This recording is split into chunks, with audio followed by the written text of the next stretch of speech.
Hello gorgeous people, welcome back to my video. This is your partner Alia and I hope everyone is still at peace. Sesuai thumbnailku dan request dari teman-teman yang komentar, di video kali ini aku akan membagikan pengalaman wawancaraku di mitraku magang saat ini, dari pertanyaan hingga real jawabanku pada saat itu. Sebelum masuk ke inti video, aku mau kasih tahu beberapa hal teman-teman terkait wawancara, dan ini kuambil dari pengalaman wawancara beasiswaku dan tentunya dari pengalaman wawancara MSIB kemarin. Yang pertama adalah terkait penampilan teman-teman. Teman-teman ingat, pertama kali yang recruiter lihat itu tentang kita adalah penampilan kita atau fisik kita.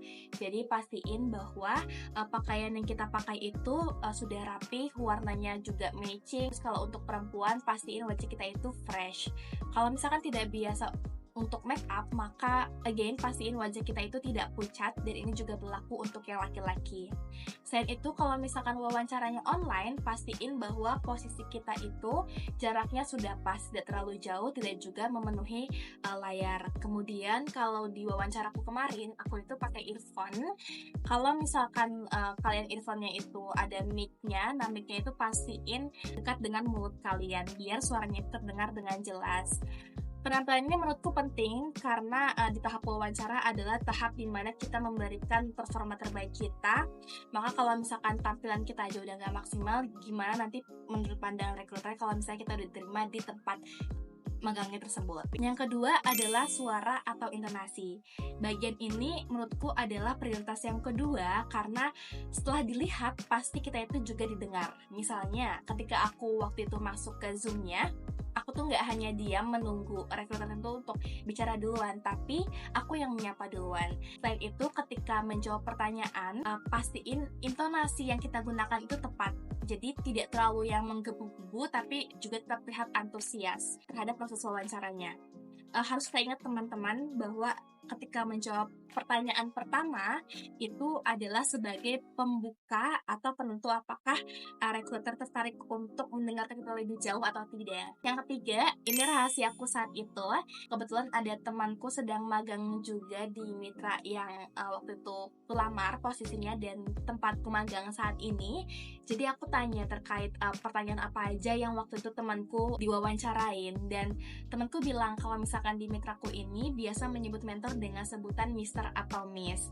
Jadi ketika aku waktu itu masuk Zoom-nya, aku menyapa dan aku langsung melihat nama rekruterku di Zoom-nya saat itu. Jadi aku langsung menyapa misalnya, selamat pagi Miss Diana, dan oke, itu nama samarannya teman-teman. Yang keempat adalah riset. Riset tentang perusahaannya itu wajib teman-teman. Ketika ada pertanyaan tentang perusahaannya, akan jadi poin plus kalau misalnya kita itu bisa menjawabnya. Dan to be honest, saat itu aku menghafal jawabanku. Jadi ketika wawancara itu mataku benar-benar ke arah kamera, juga biar rekruter itu merasa kalau misalkan mereka itu dilihat oleh kita.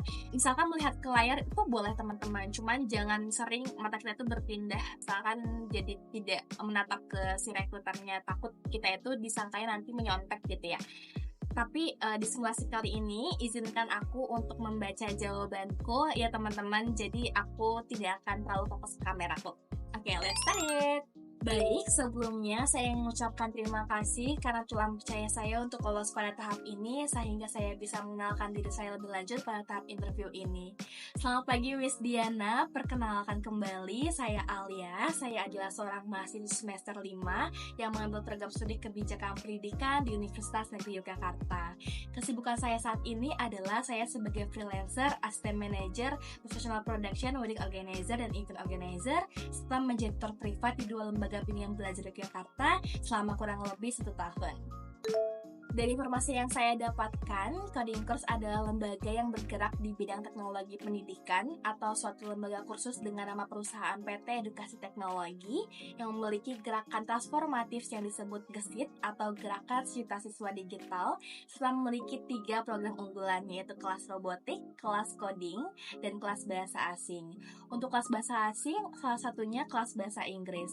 Yang membedakan Coding Course dengan yang lainnya adalah pembelajaran yang menggunakan pendekatan STEM, yaitu Science, Technology, Engineering, Art, and Mathematics. Sebelumnya, saya telah mencari informasi tentang Coding Course pada teman saya yang berada di posisi ini.